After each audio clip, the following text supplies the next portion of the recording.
Almost at 180. So again, for anyone who has kind of new to Zoom, there's two main views. In the top right of your screen, there's a speaker view, which will kind of highlight whoever's talking. And then you'll see a couple of people around the peripherals. Or you can go to the gallery view and you can see, like, I don't know, 50 people or something like that.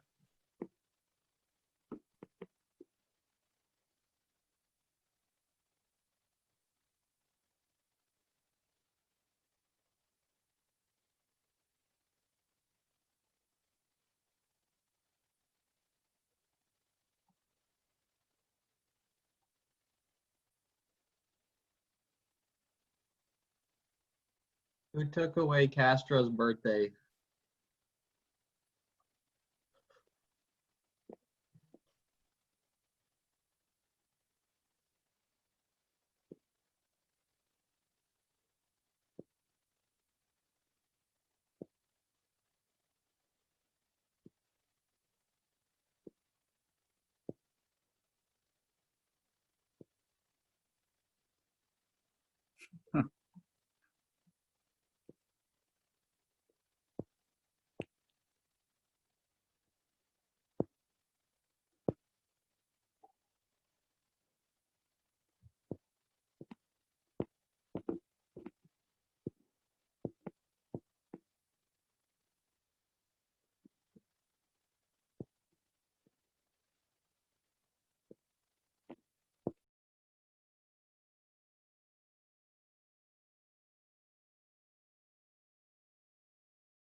Nice, Tiger King.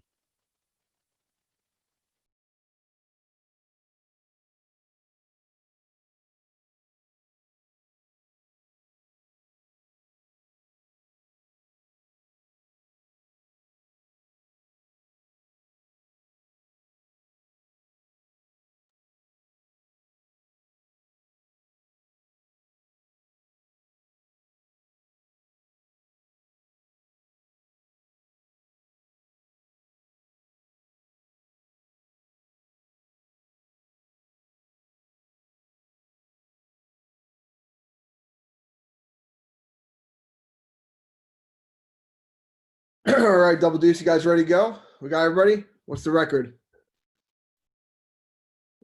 It's like we're at 182 participants as of right now. 182. Pretty good. What do I win, sir? A day pass. Congratulations, Zach. You get Nice. Monday off. All right, we'll get things started. Good morning, everybody. I hope everybody can hear me okay. If you can't, start button smashing that no button on the participants window. Welcome to Commander's Call for 3 April. It's good to see y'all. It's been a while, and happy birthday to the Double Deuce. Go ahead and hand it over to Lieutenant Colonel Pollock for some opening comments. All right, guys. Like he said, happy birthday. I did not think this is how we'd celebrate our 78th birthday. Not at all. We had big plans to take a day off, be at Berryessa, drink some beer, have some wine, break some bread, but this is the new normal. This is where we find ourselves.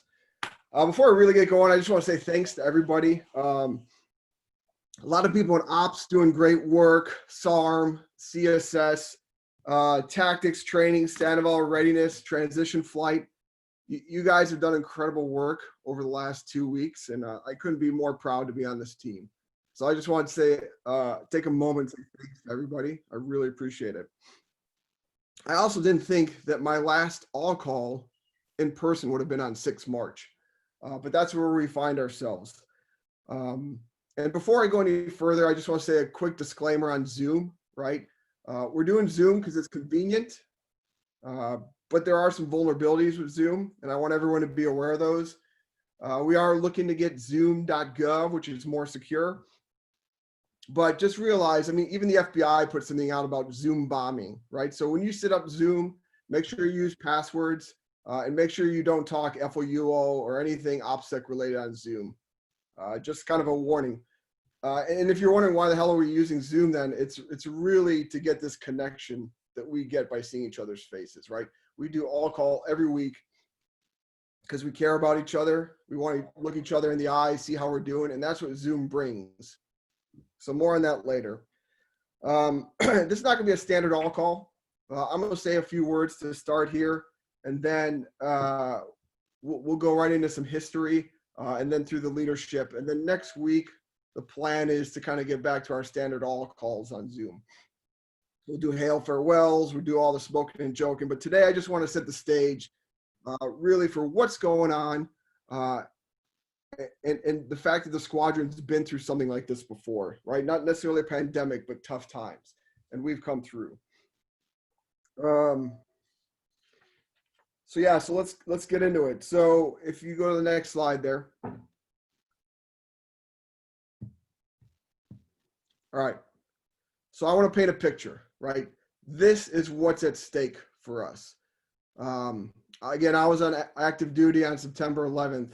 We lost 2,977 Americans that day. It was horrific. It was unexpected, and the world changed, right? COVID-19 has that same feeling. I mean, the president spoke this week, 100,000 to 250,000 Americans will die because of COVID-19. That's the low end, 1.5 million on the high end, right? So somewhere in between there depends on what we do. And I just want to make it known that the world is changing right in front of our very eyes. And that's something we got to come to terms with. It's surreal, but it's the reality we face. So that's the operational environment. Now, I want to talk quickly about Travis and where we're going. So the flight docs and A9 put out a predictive model, and you guys know how these models go. They may be right, they may be wrong. But we're going to peak about the end of April or May. So there's a big month there. And they're saying, next slide if you don't mind, that 5% of Travis will be infected with COVID-19. This is all open source, right? So this is what's getting briefed. So let's just do the math. If 5% of the whole base, to include the double deuce, were to be infected, that's about 11 folks from our team, right? That's pretty alarming. 11 teammates of ours could be infected, and 1 in 4 of those teammates don't show signs of COVID-19, right? So you could essentially have 2 folks, 3 folks that are completely asymptomatic. They wouldn't know they have it, and they could be spreading the virus, right? So that's kind of the dangerous, insidious nature of what we're going on. I don't say all this to alarm you, but it's really just to bring the reality of why we're doing the things that we're doing right now. And that's really what we're talking about. So next slide.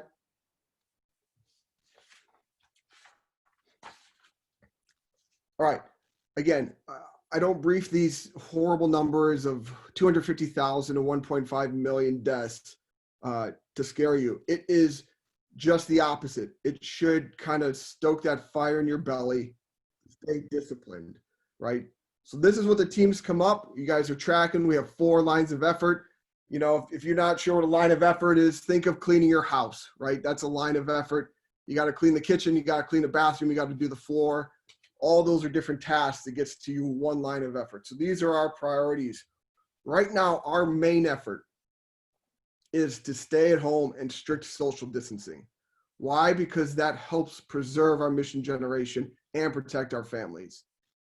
So the big concern here is that over time, we're going to get complacent, right?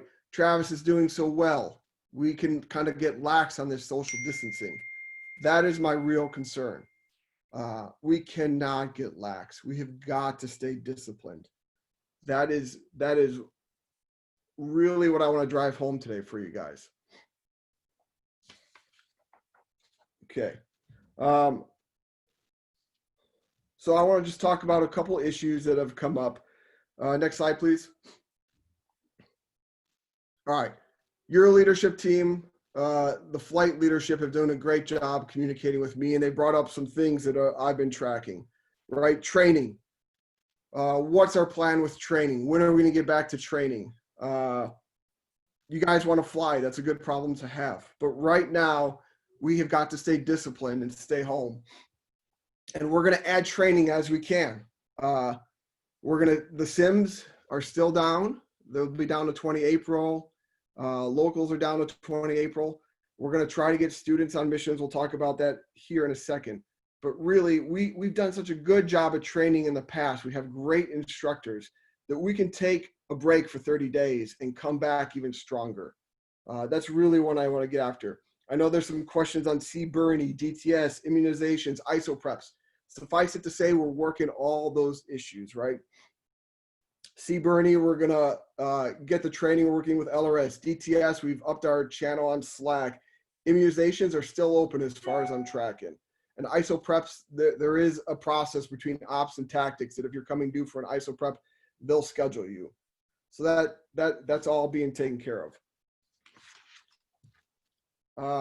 But what I really want to emphasize here in training is the process, right? Think of, we were very goal-oriented a lot of times, but I want us to shift our minds to being growth-oriented. And what that means is, I know you get impatient. Hey, what ride am I on? Where am I at? You're looking for metrics.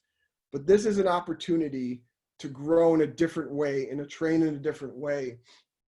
And if we do that, we're gonna have some success that when we get back to the flight line, we can hit it full stride, right? I've heard some positive feedback about some virtual CTs, that they're going well. We've got some smaller groups, some focused study. So I want to keep that going, right? It's that mindset shift. Don't underestimate the power of the process, right? That growth process is incredibly important. All right. Load masters, flight engineers, pilots, they're not made in a day, they're made daily. And that is what this process gets after, okay? Other things that I've heard, communication, app overload. And I'm tracking, I think that's a fair feedback from the team. Nemechek's telling me about app overload. Ryan Bold says I should just put a yellow sticky on my door and have you guys check it daily. But somewhere in between there, we have got to come up with a process, right?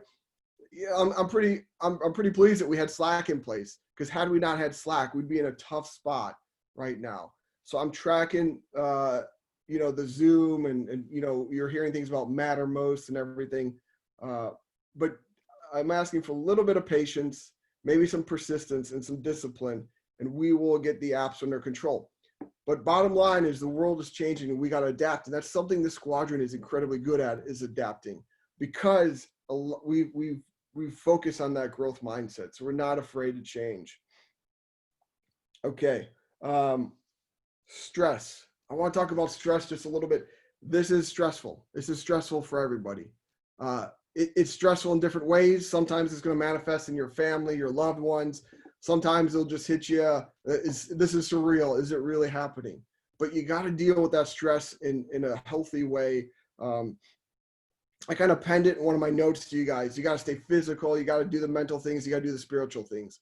A lot of that comes down to connecting with people and getting out there and getting out of your rooms. So please continue to do that. Use Zoom to connect, right? There was a saying that General McChrystal had that said, feel the cloth, right? And it came from the military, that when you're marching side by side with your teammate, you can feel their shoulder, right? Well, in this isolation, you don't get that feeling. And that's why we got after Zoom, right? It's not to talk FOUO. It is to bring back that connection, that teamwork that we have in the Double Deuce that we're known for. It's part of our culture, right?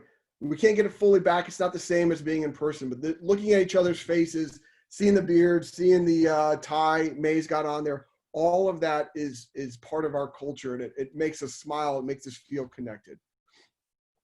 Okay. And the last thing I want to talk about is character and competence, right? We are a team that prides ourselves on our character. You guys do amazing stuff every day. And character, it comes from the difficult situations, not the easy ones. And we're in a difficult situation with it as a team right now.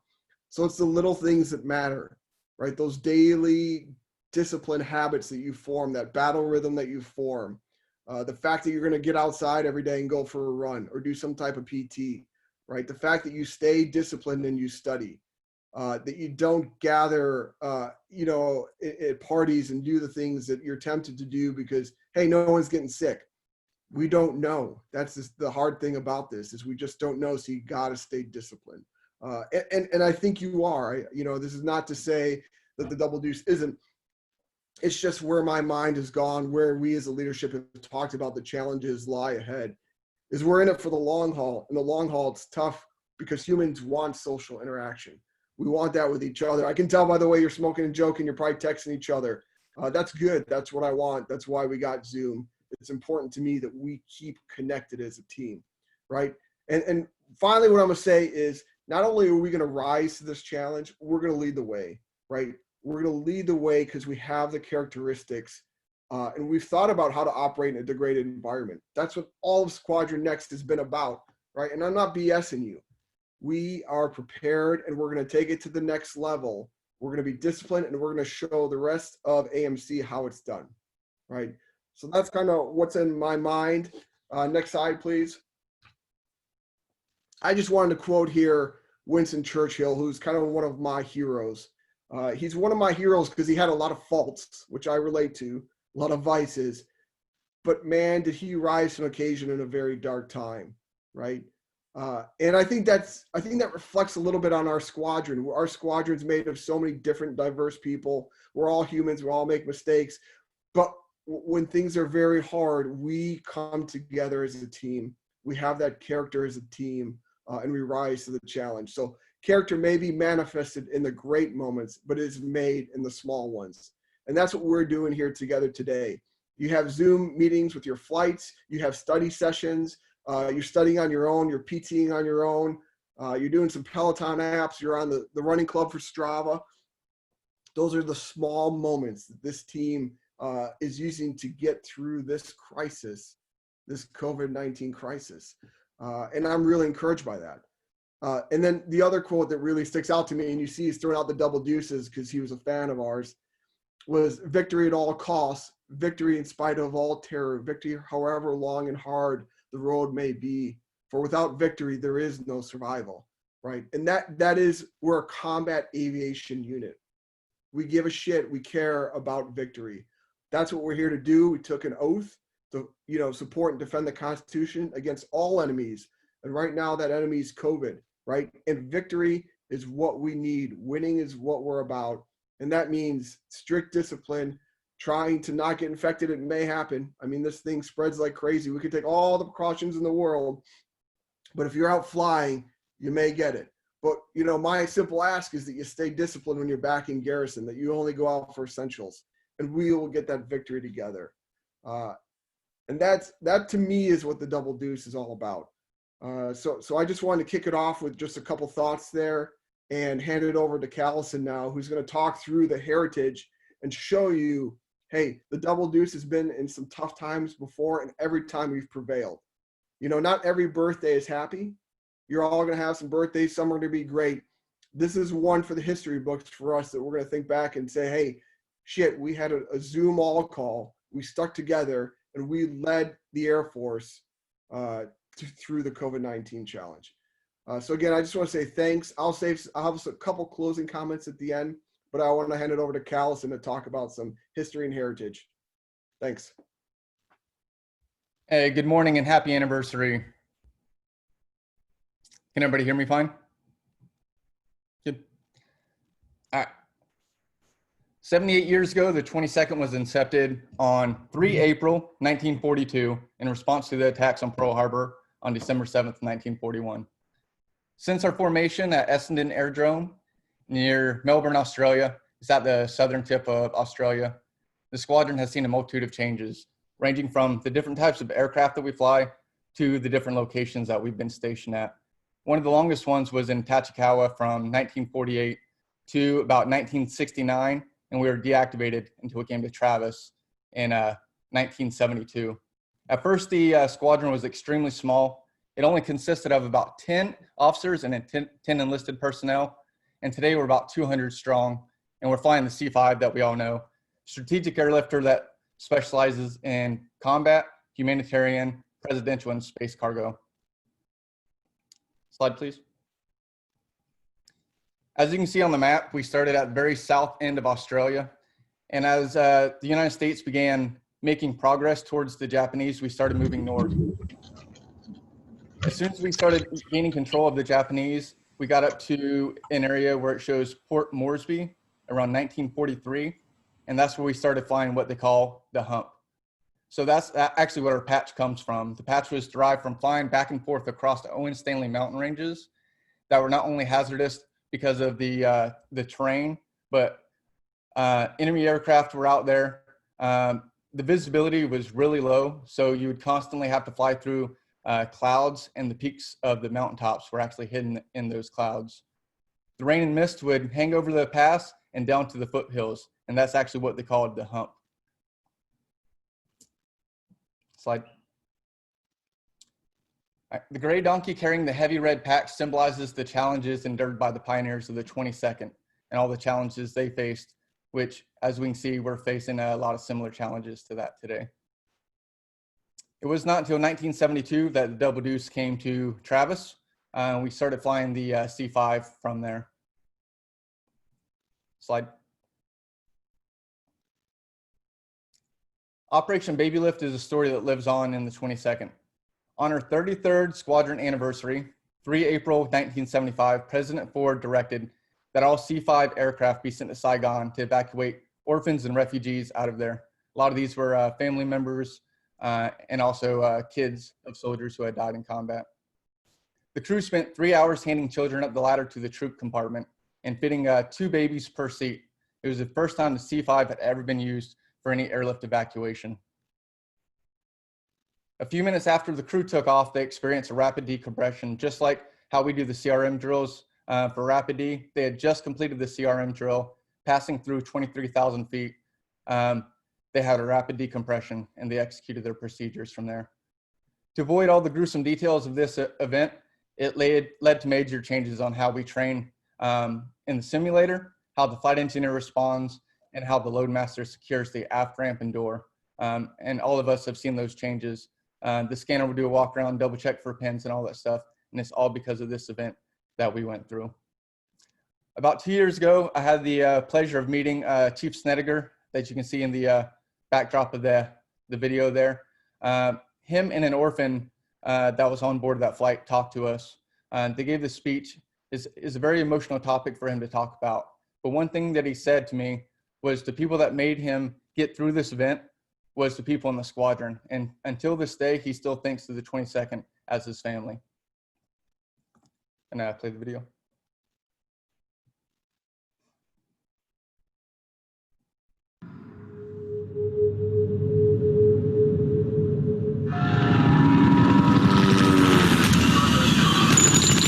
At the chaotic end of a bitter war, the world's largest airplane is loaded with orphans and headed for safety. Advancing throttles now. Time. Go. We needed to get out of missile range. But only minutes into their escape, There was this loud explosion. One quick bang. What was that? the plane is out of control I kept going faster and faster and faster. and headed for the ground. Prepare for emergency landing! Mom, get down!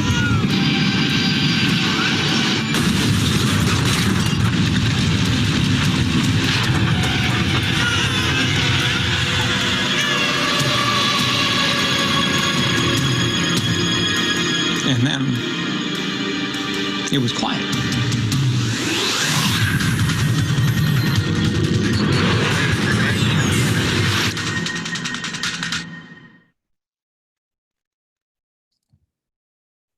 All right, so Tail 5010, we've all seen these from the heritage room that we have, the cowling that's hanging up in there. So on January 4th, when the crew took off out of Baghdad, they were carrying 52 soldiers and 130,000 pounds of cargo out of there.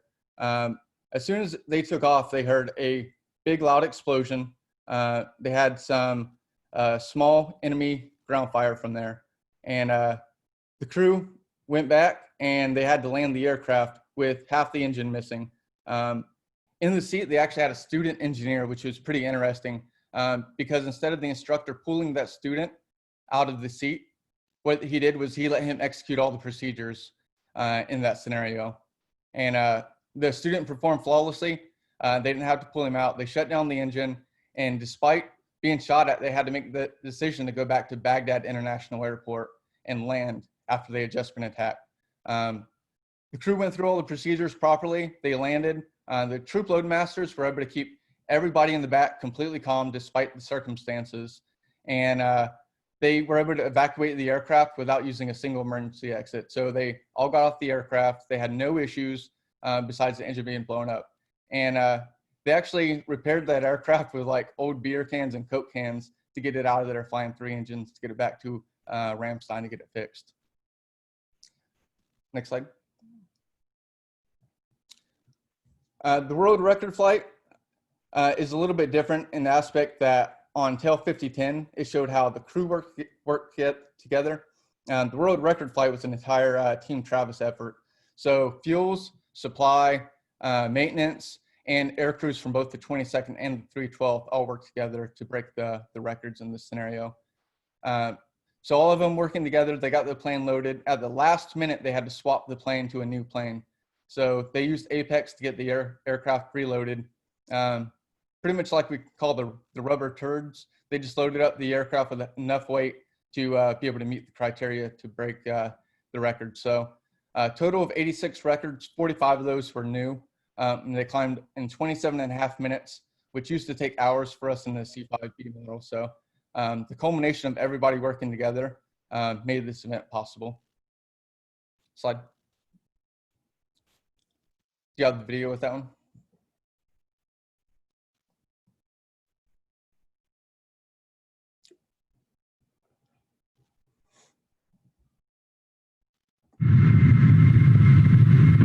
What is it, Jack?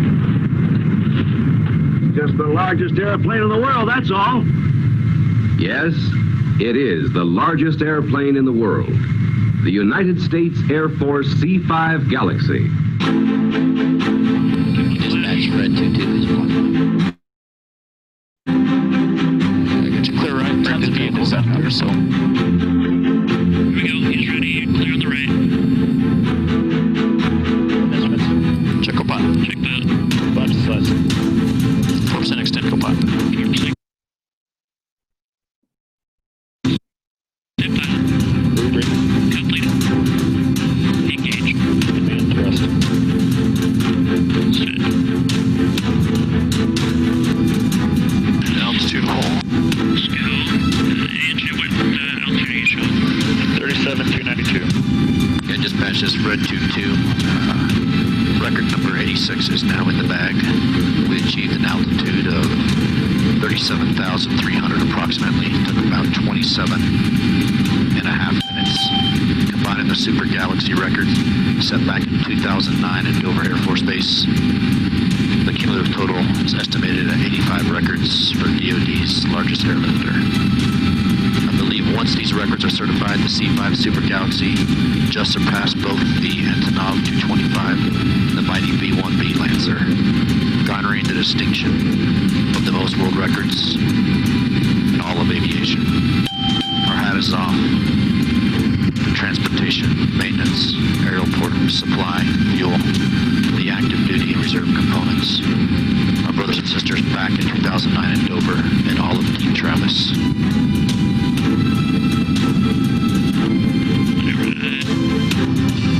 Slowly.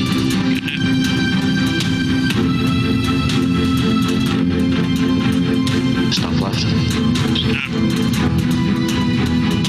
Alrighty. Engine shutdown checklist. Our squadron has always thrived on making changes and being able to adapt to any situation. With that, happy anniversary, everybody. All right, next we're going to hand it over to Sergeant Myers Shirt for a couple of words. All right. Good morning, team. Hope all y'all are doing well in this isolation to mission, back to isolation situation. When Colonel Pollock sat us down and we made the decision to, social distance and work from home, my initial thought was a little bit of panic. I said, well, everything I do is people. So how do I reach people from home? And then, when the calm sets in, you figure out that you can do your job. You just have to be innovative. And that's the story of this squadron, is that you have to innovate a little bit and think outside the box, because if you live in it, you're never going to get where you need to be. But I got two things I want to you guys to think about while you're isolated. If you're feeling as if this time is not valuable, it's all in what you make it. So I implore you to do a couple of things. First off is maintain your fitness. It's not impossible. You can still go outside. You can still run. Just make a little social distancing. You can still run 6 feet apart. Or, if you're going to do HIIT in your room or in your house, you can do that too. You can run the duck pond. There's a million fitness apps out there. But the only thing you really can't use right now is the fitness center tracks. But nobody says you can't run the duck pond or you can't run the base housing tracks. But this is a golden opportunity for self-improvement. Whether it be your fitness, you can read that book that you've been neglecting and saying, I don't have the time. Well, you've got the time. So do it. If there's an online class you've been meaning to take it. You've got the time. Do it. Let's get better, because there's nowhere to go but up. So with that, take the time too to connect with your family. You've probably got family members sitting at home or sitting in your house that you haven't seen enough because you've been gone or you've been at work. I've been in the house with my wife for 3 weeks now, and I thought, oh man, when was the last time I sat in my house with my wife for 3 weeks? And that is a golden opportunity that you don't always get. You may get to mentor your kids in some time that you didn't have before. So just give that some thought and make use of all this time, because you may not, this is just an unprecedented event in life, and you may not see something like this again, or the next time may be a different challenge. So, with all the lemonade out there, or all the lemons out there, let's make some lemonade and do the best we can, support each other. And I think we're going to get through this better than when we started.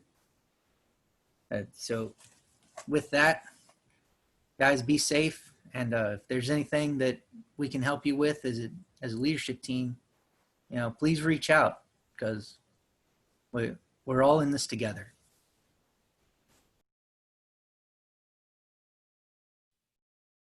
I would like to hand it off to our Ops Superintendent, Master Sergeant Reinbold.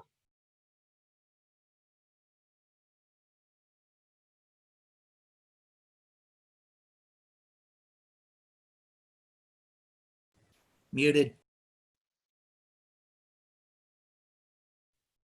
Sergeant Reinbold, I think you're muted. Just figured it out. Thanks. So kind of like what the commander said and what the shirt said, right? The thing that I've been keying in on is change. So change, it's uncomfortable. This squadron's done a ton of it this past month. We've changed the way we've been flying. We got the hard crew set up with minimal training. We changed the way we work. We used to go in, we could see each other every day. Now we're teleworking, and finally we're changing the way we communicate. So we're full on Silicon Valley right now. this has forced us to innovate, to stay sharp in our craft of professional aviation. So with anything, you start with the why, right? So why are we using Slack? Integration, coordination without being tied to a VPN that's spotty, or if you don't have a CAT card reader, right? We're still being able to get this communication out to everyone so everyone stays in the fold. Now, why are we going to Mattermost? Because it's FOUO PII version of Slack. All right, that's what it is. So when we fully transition, we're not going to be in Slack anymore. We're going to be up in Mattermost. We're going to be able to do those DTS vouchers fully electronic, everything we can send electronically, EPRs, that kind of stuff. So it'll be really good to review everything. And then finally, the commander touched on it, Zoom. It allows face-to-face interaction without the coronavirus attached to it. I told the commander that I thought we should have a commander's call in a field and just be like 6 feet apart from each other. He shot me down on that. So that's why we're using Zoom. So that's why we're using all these platforms and the different apps. And as this squadron is forced to telework, we still maintain the vision of caring the most for each other. What that means to me is the members of this squadron staying engaged and communicating with everyone the most up-to-date information available to us. Please flow your questions and concerns to us so we can address them and provide you have and the information we have across the squadron. Providing, global airlift relies on the members of this team staying ready to fly at a moment's notice. You got to read the latest commanders updates, whether it's the COVID update, the OPORD, any of the battle staff directives that go out talking about the latest Space A policies, right? All this information's out there. It's information overload, and I do understand that, but please keep funneling those questions up so we can address them. And finally, please check in on one another, and so we can, as a Muley family, help each other out. So thanks for adapting to all the changes we've gone through, and continue to look out for one another. And that's all I got. Thanks.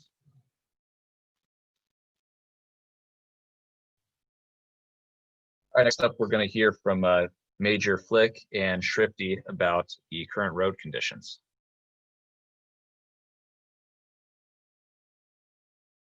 I'm not sure if Major Flick is up, but the DO asked me to talk for a brief moment, about 2.2 minutes, on just the current en route situation for missions in the new COVID environment. So I was just going to go over a few things real quick that we noticed from our last trip. Major Flick and I were on a crew, just got back 2 days ago. We went through Ramstein, Poland, back through Dover, El Paso, and then back here. Some just things to keep in mind is out of home station. Most of this information is in the FCIFs, but just some quick pointers on what to be thinking about for missions as you're heading out on the road. First thing is bring all the food you can. This is a constantly changing situation. So every place we were going at was slowly adapting to either going from Alpha to Bravo or Bravo to Charlie with the health protection condition. So just be aware that every country is trying to figure this out and everything's changing. So be prepared to have more food than you normally have on a trip. And the squadron has already bought coolers to bring that extra food. So make sure to bring as much as you can, and also grab the water and MREs on your way out of here. So the big difference about leaving home station now is getting that food, getting that water, and making sure you bring your own pillows and sheets, because they're not providing that. Travis is still providing the igloos with water, but I'm not sure how long that's going to last either. So make sure you got everything you need for however long your trip is, plus some. On the road, some concerns is just transportation is only going to be taking you from the jet to your lodging, and that's pretty much it. So any other sort of coordination that you need to do while en route, you're basically on your own. In Ramstein, there's a lot of guidance out about what you can't do. It's basically complete quarantine to your rooms.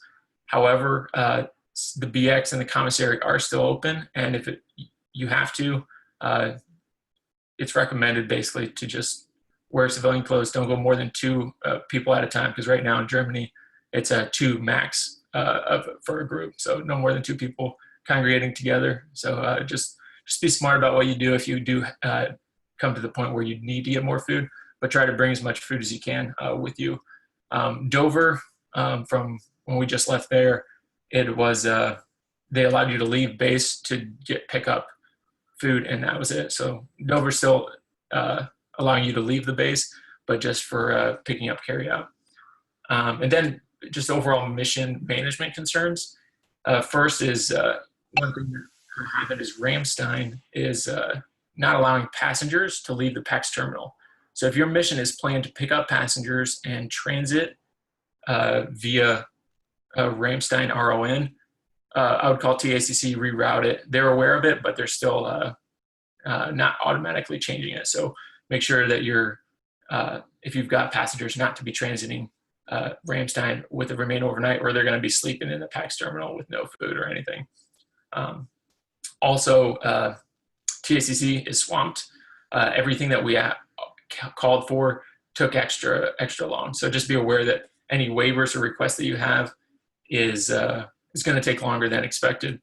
And then one of the last things to note here is just for all the legs, pre-departure, post-arrival, there's going to be COVID tests, and everybody's got their own version of it.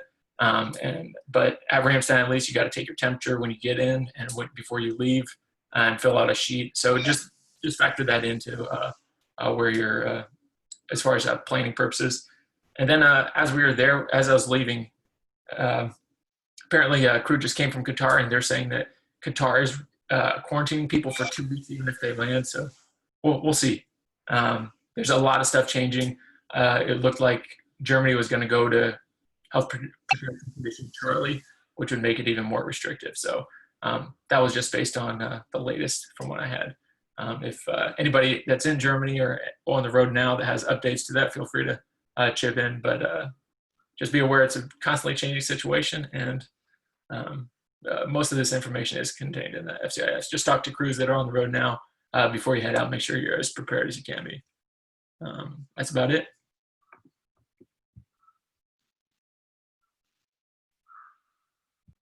Okay. Next, we're going to hear from Lieutenant Colonel Trumbull of DO. All right. Thanks, Captain Stevenson.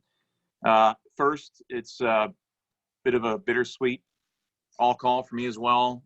Commander alluded to, he didn't think this would be the last time, or a few weeks ago, be the last time he'd have an all call with this team in person. This will be the last time I address you as your DO here on an all call. I am, as you can see, in uniform with Major Fernandez. Here in the squadron, we're accomplishing turnover a little bit earlier than planned because of this this COVID epidemic that we're dealing with.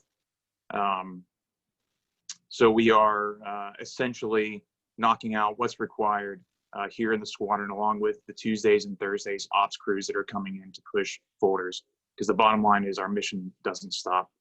And that's how I want to kind of frame the rest of my 2 to 3 minutes here. So first, I want to thank training for pushing CT, keeping everyone ready and as trained as much as possible and in the books. I want to thank our CSS, our crews, our flight commanders staying engaged with our teams and staying communicated. And I'm going to focus on these next words just to kind of get our minds wrapped around what our essential task is going forward from an operations perspective. So make no mistake, we're fighting a new kind of conflict, one against its two enemies, essentially.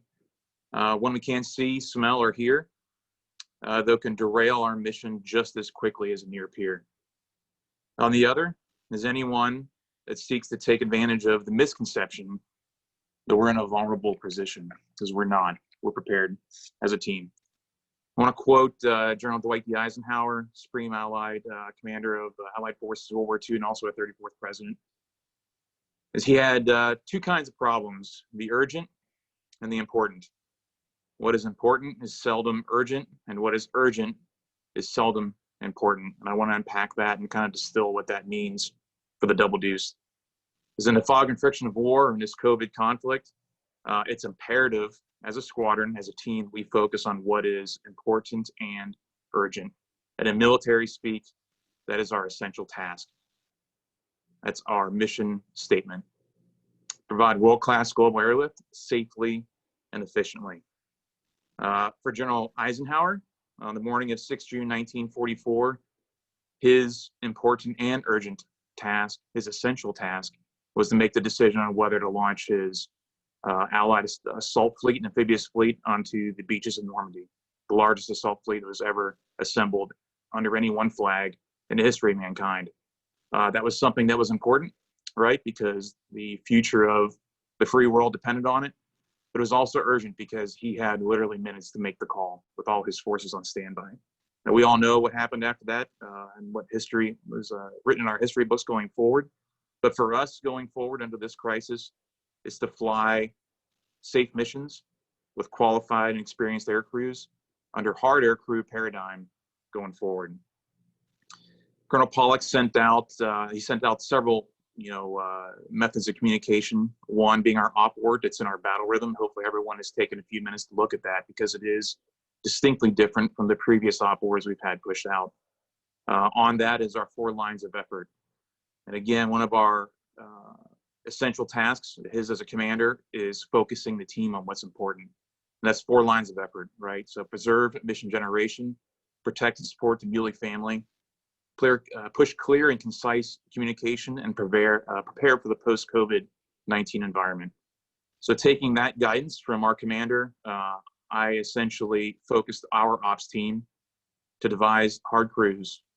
We have 12 built currently, and each of those crews is built so as to weather a storm, if you want to use those words, of not being able to train in a simulator or on a local for the foreseeable future. We know that date is set for 20 April right now, but as this thing develops and changes, it could go much longer. So that was my guidance set forward when they built these hard crews. We nested directly with those lines of effort to preserve mission generation, and we had the very bare minimum number of air crew, which is 8, right, for an augmented crew. Plus we have our flying crew chiefs to go and execute the mission. So what takes a backseat, even though it's important, back to General Eisenhower's quote, training's important to us, upgrades are important, developing our air crews is important because that's what is our future. That's the future of the Double Deuce that's going to continue the legacy, but it's not urgent. It's not urgent or important right now, but believe me, it is on the forefront of our minds and our words every day. At the end of the day, every day that I have my ops team together, we talk about it on what we're going to do going forward and how much risk we're going to assume for our team. So I'm going to answer a few questions that have been posed to me for the team, just to be very clear. One is, what can I do, right? Whether you're a engineer, a load master, or a pilot, to get on a mission, to get on one of those hard crews. Because though those hard crews are very sacred right now, in that I'm not going to be cycling individuals off or on to train or refresh, but we're looking at doing that in the future, possibly as soon as next week. So this is what you can do. Stay healthy. So practice that social distancing, wash your hands, because the bottom line is if you get sick, you will not go fly, right? If you exhibit any symptoms or believe that you are infected, you will not go fly. And not only do you have a self-interest in that, but you have my interest in that, because you are absolutely key and critical to our crews getting on the road and executing our mission. Number 2, stay fit mentally, physically, spiritually, right? It's a little bit tricky with all of us staying home. I know just being home with my wife and children, we have to be creative and pass some time, right? And staying fit, both mentally, physically, and spiritually as well. Next, be available, be connected. You're still going to be contacted the traditional way, via text and phone, from the schedulers to let you know if you're going to be set up for a mission. The good news is we have about 2 to 3 days of notification before we have a mission, which is nice. But that is going to be our primary method. And lastly, I just ask that everyone stays patient and be prepared, right? Be prepared yourself where you're staying in the books, joining the CTs, looking out for each other, but also keep your family prepared, your loved ones, your spouses, your significant others that are at home, because that's very important. That goes, as aircrew, we know that if the at-home situation isn't right, then we're not going to be right. Or we're at flight level 350, crossing up into Afghanistan, over the up through the Piffer, over Pakistan, over the waters of the Atlantic Pacific, etc. Another question, what's it like to be on the road with COVID? So I want to just thank Captain Schrift. I let him know yesterday afternoon that I needed him to dial in during his post-mission crew rest and his ROM to give us some perspective going forward. So I appreciate that. It's very good. There's a few things that we've done here in the squadron to prepare the team going forward. One is Yeti coolers. So we purchased 6 Yeti coolers. These are, $500 plus coolers, the nice ones. So crews can utilize those going forward. They'll be used in the flight deck, essentially right next to the igloo cooler. So that way, whenever you land in a location where you're going into crew rest, there potentially won't be any refrigeration available in your room, and obviously not on the jet. You'll be able to transfer that cold food into a Yeti cooler that can stay, if it's sealed up, indefinitely, 48, 72 hours to get you through your crew rest and back on the jet, so it's preserved going forward. Next, we've purchased essentially emergency waters. Those are 24 packs that we're going to have in the heritage room available for crews as you guys launch in the event that you do not have the igloo cooler, or you get to a location where you don't have access to any other bottled water. So that's available as well. Next question, when will we train again? Again, that's an important task, not essentially urgent, not urgent or important at the same time. But like I said, we're looking at doing that possibly next week. We have our training priorities meeting at 11 o'clock on Monday, and that's going to be at the forefront of the discussion. So just stay tuned on that and don't let your guard down if you're in a upgrade process. Okay, next, how are we working currencies? So obviously we crossed into a new month, we crossed into a new quarter. There's certain things on the RAP tasking memo that you will likely be non-current for. That's why we built our hard crews with instructor pilots on it that were current. If we need to waive something at the squadron commander level, we will, but it won't be blanket, meaning everyone doesn't have their currency waived. So that's what we can really see who has that training required when we get back to normal operations to get you the training you need. Evaluations, we're still doing enlisted aircrew evaluations on the road because that's where they take place, right? They're not done in simulators or on locals typically. So the pilot recurring check rides are being extended. I discussed the Yetis and the coolers, and I think I just want to end with this, that it was an absolute pleasure working for you as your director of operations. We have an outstanding team. We have a legacy of excellence that goes back to 1942. It's fitting, I guess, a little bit that I say goodbye on our 78th anniversary. I'm looking forward to taking the reins from our commander here in a month or so. But I'll be flying with you all on the road and staying tuned and helping out where I can along the way. So here's signing out. Lieutenant Colonel Trumbull's your DO. Double deuce and carry on, guys. I think, sir. Next, Lieutenant Colonel Pollock has some closing remarks, and then we will have a question and answer session following that. All right, team. Hey, I just want to say C5 crews, one of the universal truths of C5 crews is we're good at adapting, and that's what we're doing right now. I want to thank Brian for all his work as a DO. You've been a phenomenal DO, and the work and effort you put into this team is very apparent. I'll save more words for you for our change of command. I got some thoughts there. But today, guys, it's our anniversary. It's our birthday. It should be a day of reflection, and it should be a day of connection. It's we've got some beautiful weather, so I want you guys to go out there, get a workout on, get a run on, do whatever. Reflect on the heritage you're a part of. When I say you're part of something special, you really are. This team has done phenomenal things for 7 to 8 years, and perhaps we have one of the best teams now in a very challenging time that we're going to overcome. So with that, I'm going to pause and say, let's open it up to questions. I know there's some questions.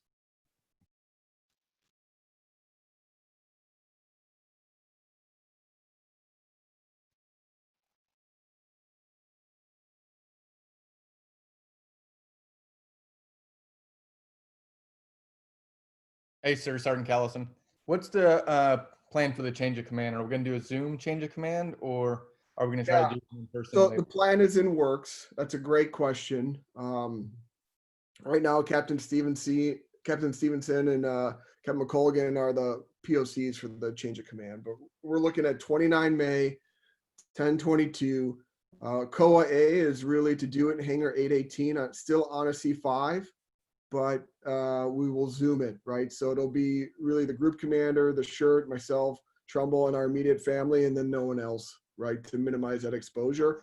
We'll Zoom it, and then that'll be it.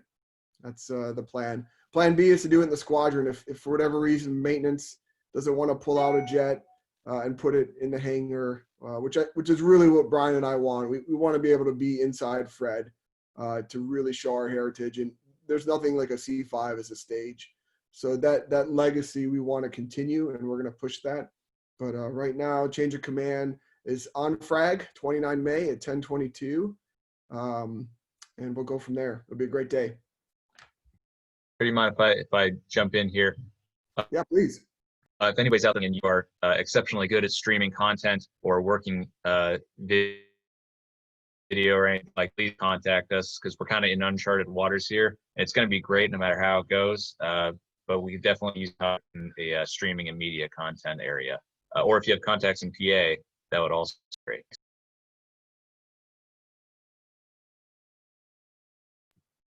All right. Any other questions out there? Hey, sir. So the question, obviously, is the change of command's not till 29 May. So where's Colonel Trumbull going to be for the next 2 months? Great question. So, you know, preparing for command, like anything in life, preparation is key. And it's something the Air Force doesn't always do so well, is line people up to take a knee, take that break, to do some reflection. So talking with Colonel Trumbull, what we're trying to do is give him a break to go fly a little bit and to gather his thoughts and do some thinking and take some time with his family to be well rested. So he's not really going anywhere. He's still going to be around. We're just trying to give him a break to mentally get right, to prepare for the command, because it's a sacred responsibility. It's a lot of work, and it takes a fair amount of thought ahead of time. And again, I want to make sure that this team is always set up for success, and to give him, 45 days of the ability to read, write, run, and reflect, which is something that I value and I know he values, is what we're going to do. So he's going to go out there, be a crew dog with you guys for a bit, and then he's going to hang out with his girls, do the family thing, and then he'll be ready to take the flag on 29 May.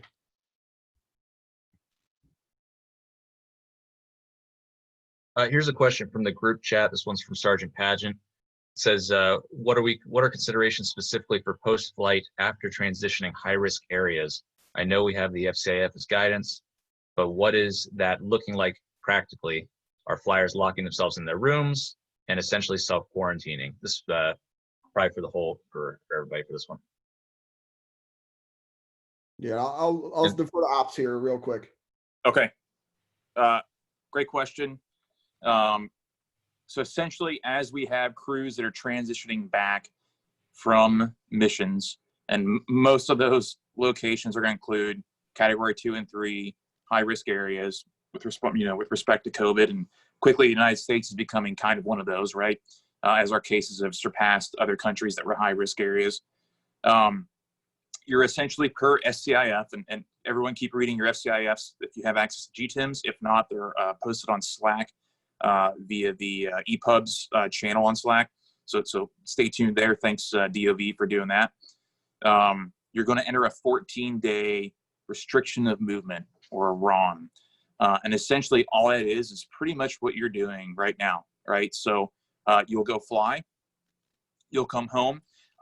Here is the caveat. If you have family members, individuals that are living with you that are a higher risk, or you just feel concerned or they're concerned about having you come back and potentially being exposed to the COVID virus, then we do have provisions for you at the rate of $100 a day. That includes everything, right? Your lodging, essentially just lodging, to go on the economy and stay in, say, the Hampton Suites for those 14 days. Now, here's the tricky part, right? Is that if you go to the Hampton Suites or you go to the Holiday Inn Express for those 14 days, you're pretty much in quarantine in the Holiday Inn, right? So,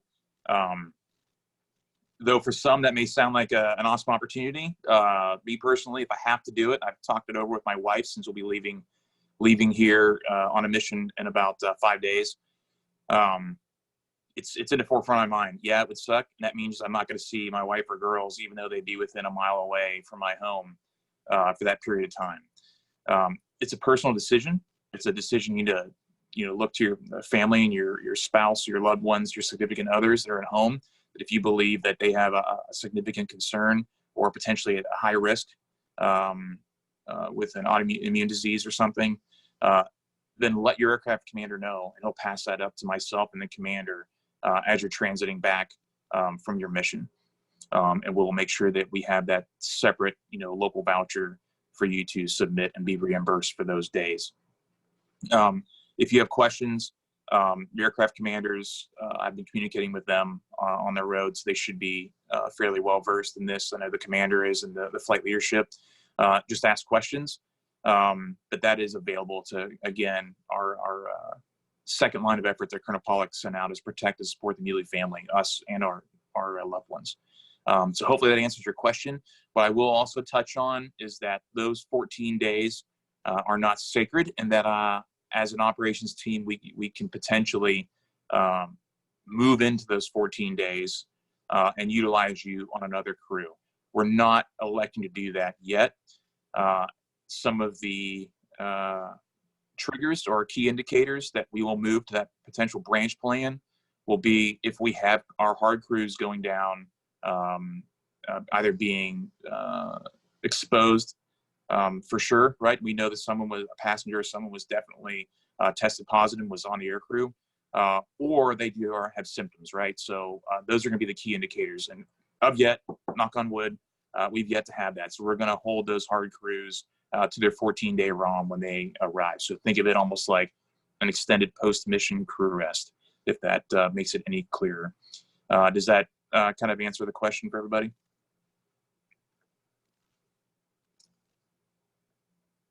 Okay.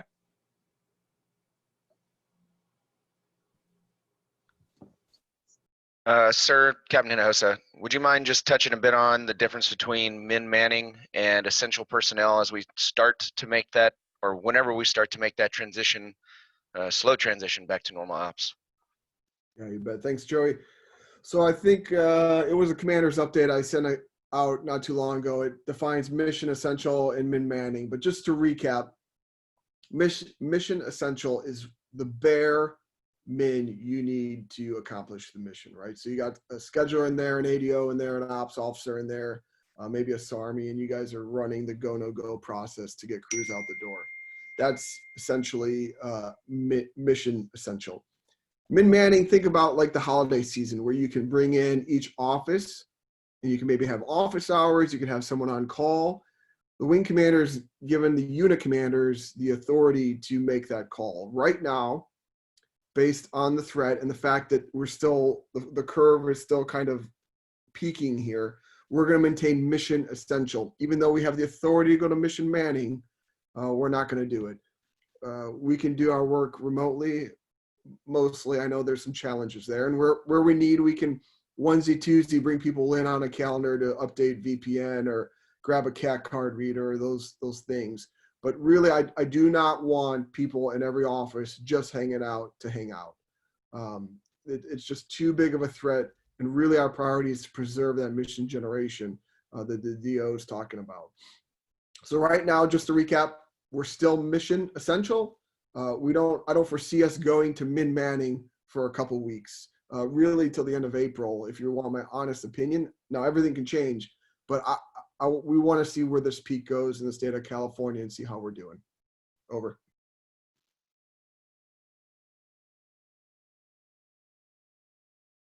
Joey, did that answer your question or anything else? Yes, sir. That's perfect. All right, anybody else? Sir, Yes, sir. Sergeant Nemechek. I just had one question. I know a member in APS contracted the COVID virus. Can you talk a little bit through that and maybe some of the lessons learned and just the process that they went through? Yeah, so there was a member of the APS. I really know what I sent you as far as the leadership team, but here's kind of a recap. They were never on any airplanes. So that was the first question we asked as operational squadron commanders. Was this person touching airplanes? The answer is no, because you've probably heard COVID can live on a metal surface for up to 17 days based on some of these cruise ships. So that was kind of our first lesson learned. And if you read the op board, the important thing is to communicate right away, right? Here's the other important lesson learned is if you feel ill at all, even if you're mission essential, do not go to work. Do not go to work. Do not go to work, right? So this individual had some symptoms and decided to come back into work, which can be very problematic in these circumstances. So if you're not feeling hot, if you don't know if it's allergies or COVID, just stay home. That's why I got this beard, you know what I mean? So lessons learned is communicate immediately with your leadership. We need to have all the phone numbers to talk to public health to let them know. You should be tested as soon as possible. And I talked to Doc Murray earlier in the week, and the testing is getting faster. So we're about to get the capability to do testing on Travis. So that will be a much faster turnaround. But those are kind of in summation, some of the lessons learned. Kurt, was there something specific you had in mind?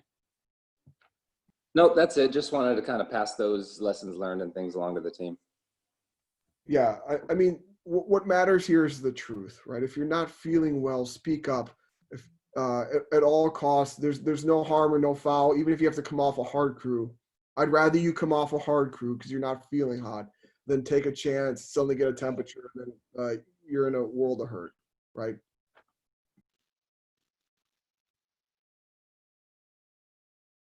All right, so I got a question here about leave. We are working through user lose leave. So yes, you know, the option is to take leave, I guess, in the local area, but that's not a lot of fun, I guess. But let me get back to you on user lose, because this is going to be a problem throughout DoD for everyone, really. Sir, Sergeant Zelenis, I have a question about Loadmaster stuff. I wonder if you could talk to the guidance that was put out is a little bit confusing, the chart and everything. I just wonder if you talk about the current status of us taking space-safe passengers and the steps and measures we could take as Loadmasters and as a crew in general to avoid contamination with aerial port and anything and passengers in general. Okay, you were slightly broken, but let me take this one, and then if anyone else wants to jump in, because I'm certainly not the expert on this. But my understanding is the intent behind Space A's is they're essentially on emergency leave status, right? So those would be the Space A's you're taking. There's a bunch of categories, but my understanding, kind of bottom line up front, is that someone needs to be in emergency leave status to be on Space A. What were your other questions then? Just measures that we can take as a crew, as Loadmasters and as a crew, to avoid cross-contamination between those agencies that service the aircraft, aerial port, you know, dirty fleet, etc. Yeah, I mean, here it really comes down to doing all the things that you're hearing on open source news, right? Stay 6 feet away, wear gloves, you know, clean surfaces, and stay far away as you can. You know, those are the precautions that I'm aware of. Do you guys have any other thoughts as far as leadership team or things I'm missing? Yeah, Sir, Go ahead. Sorry. No, that's a great question. So just I believe it's 2 days ago, AMC 4 pushed down guidance to all the airports, maintenance of aircraft, advanced aircraft decontamination policy, and also kind of a checklist that goes along with that for each of the MWSs in AMC. If you want, I can forward you that. It's pretty detailed for at least the airporters and maintenance personnel to follow. But it's just added essay, at least for the DOs here. I've shared it with the aircraft commanders so far on our Group Me channel. But it goes into not only sanitizing surfaces, but also, believe it or not, sanitizing the air, even though it's not technically an airborne virus. They have a disinfectant that's going to be cycling through the aircraft packs for a certain set amount of time that they've established that will be killing the virus. We're in a much better state than the C-17s. The C-17s, it takes upwards of 4 hours. For us, it's much less than that with our bleed air and pack system. So tell you what, I'll shoot that out to you, Master Sergeant Zalonis, and then you can disperse as required. Thank you, sir. Next, looks like Kim Webb has raised her hand. If you don't know how to use the function, click on participants. There's an option to raise your hand, and then we can see that you've done that and call, and you can just go a little smoother. Anyway, it looks like Kim Webb has a question. Mine's more of a, I guess, an update. I guess Shrift was talking about being on the road. He talked about mainly Ramstein. We just got back yesterday from Rhoda and Jordan. And just for like everybody's essay, Rhoda is doing testing as soon as you land. You're not allowed to leave the aircraft at all until you fill out paperwork. And you're going to be taken straight to either the commissary and then to the hotel, or straight to the hotel. So you do have some food options. And generally we don't plan on crew resting in Jordan, but it became a possibility for us. The option they gave us is like, if we were going to crew rest in Jordan, you would have to sleep on the jet. You would not be able to leave the jet because you were guaranteed 14 days of quarantine in Jordan. But otherwise, that's an update for everybody who's possibly going to those locations. I don't know if anyone else has any other inputs other than that. Oh, it's a good update though. Thanks, Kim.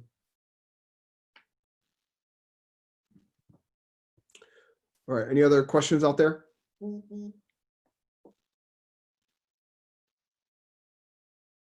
Joe, we got any other raised hands or anything you're seeing? Yeah, just got one. Looks like De La Rosa, the raised hand. De La Rosa, you're up. Hello, sir. Can we order maybe goggles as well for like just to wear on the airplane?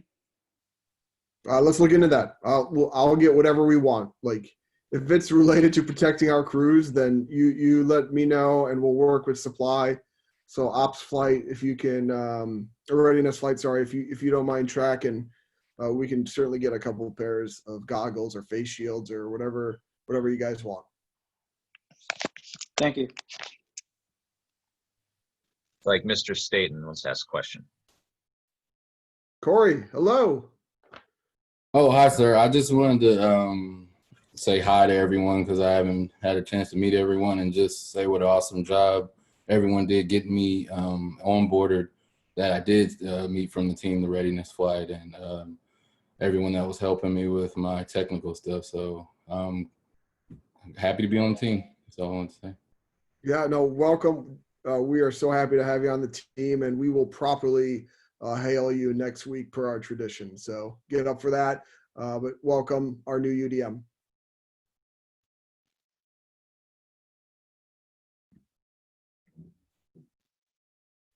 All right. Like Ryan Bailey would like to ask a question. Bailey, go. Hey, sir. I just want to let everybody know from a supply standpoint, we do have about 60 thermometers to take your temperature with in the supply shop right now. I think they're left over from like the Ebola time frame. But if anybody does come back in the squadron and needs a thermometer just to be able to check their temperature for their families and stuff like that, I'd probably try to limit it to one per family, but we at least have something. And we're trying to get more supplies. I've been calling to the on base supply looking for like hand sanitizer and wipes still, and it's just everybody's out right now. So trying to get those as soon as we can. All right, thank you for doing that. You absolutely critical function right now is managing our resources and making sure we have all the PPE that we need to execute the mission and keep ourselves safe at work, cleaning doorknobs. All right, what else?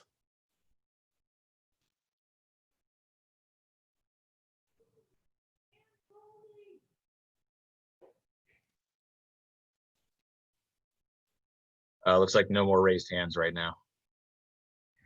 Okay, any more questions? You sure, guys? Again, thanks for your attention. Thanks for your time. Thank you for taking this seriously. I know it's tough. No one wants to do this shit, but this is where we are. I think the world of this team, and I know together we're going to get through this. I really do. I know there's a lot of information out there. You know, our third line of effort is to be very concise on information.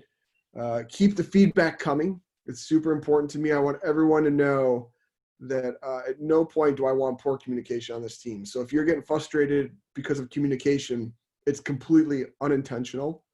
And we want to flatten communication as best we can. That's what the commander updates are about. We try to take all this disparate source of information and put it in one document so that it's updated and concise. The other thing I'm considering doing is when I first started command, I've had a Double Deuce Twitter account. So I've reactivated that. So Fred22, if you want to follow Double Deuce 0022 on Twitter. My method here is everything that I'm reading and thinking, not thinking about, but reading, I'm just going to retweet out or send out links. Now, the intent there is not to say that I'm endorsing this or that because things get political. I am not political at all. But this is kind of the data source that I'll be, you know, I think is good reading, and I'll be pushing that out to people who want to follow. It's completely optional, right? So not app overload. There's no requirement. This is just if you're out there and you want to read some more, I'll be pushing things out daily. All right. Ryan Bold singing to himself. You got any closing thoughts there, buddy? I don't know what you're doing. No, sir. I asked for your, I was thinking if you had a Snapchat or not. I do. Okay. Anything else, guys? TikTok. Hey, it's your birthday. Go celebrate. Go reflect. Enjoy this day. You're part of something special. I love you all. You're amazing. Double Deuce, we're out. Enjoy your day.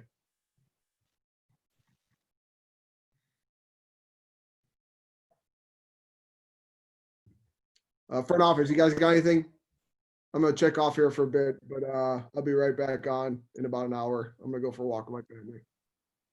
We got the 360 at 1. That's the only thing, right, sir? Yeah. So I'm going to grab a lunch and go for a walk. And, I'll be back up at like 12:30. Copy that. Are we doing happy hour at 14:22? We are, yeah. So whoever, this will be kind of leadership team happy hour, but I definitely am doing a happy hour. It's our birthday, so. I'll send out the link shortly on Yeah. the command staff channel. Sounds good, thanks. How did it go, guys? Was that all right? Was it a good all call or what? It was good.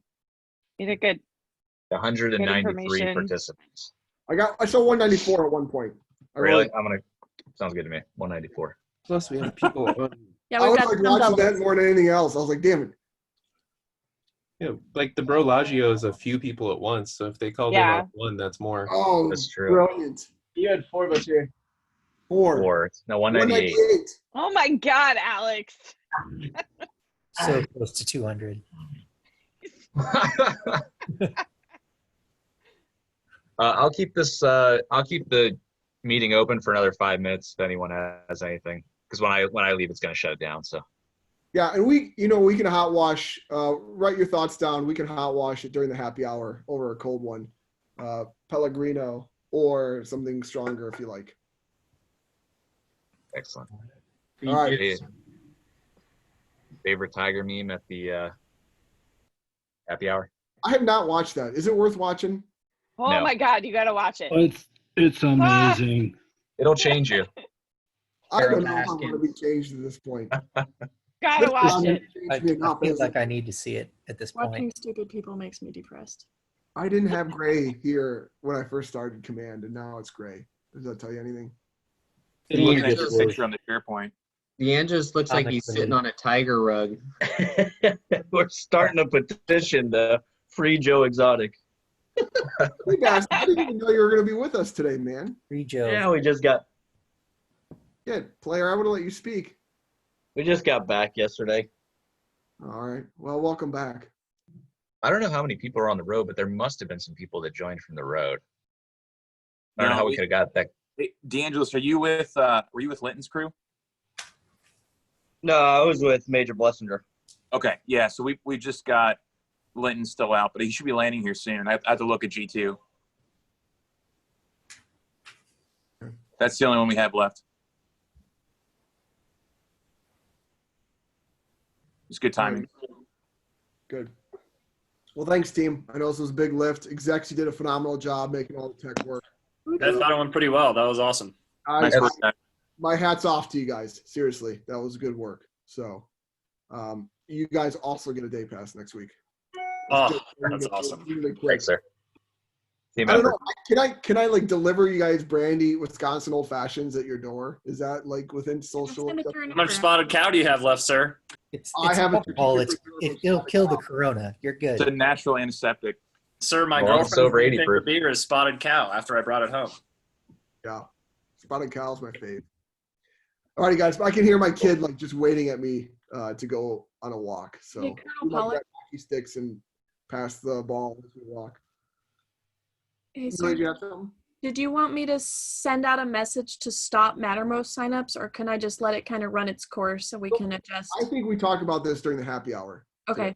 I think we have two topics: hot wash this, and then Fez sent out some data, and I think we let the leadership team sip something, say, hey, how far do we want to go, or is Wicker going to overcome Mattermost? How far down the road is? Yeah, exactly. I know. That's why I didn't say it. I didn't want to say it on this line because people are gonna be like, "Mother of God." Yeah, everybody would flip their tables like. I know. Like I just saw Ryan Bell's natural reaction. I can only imagine now.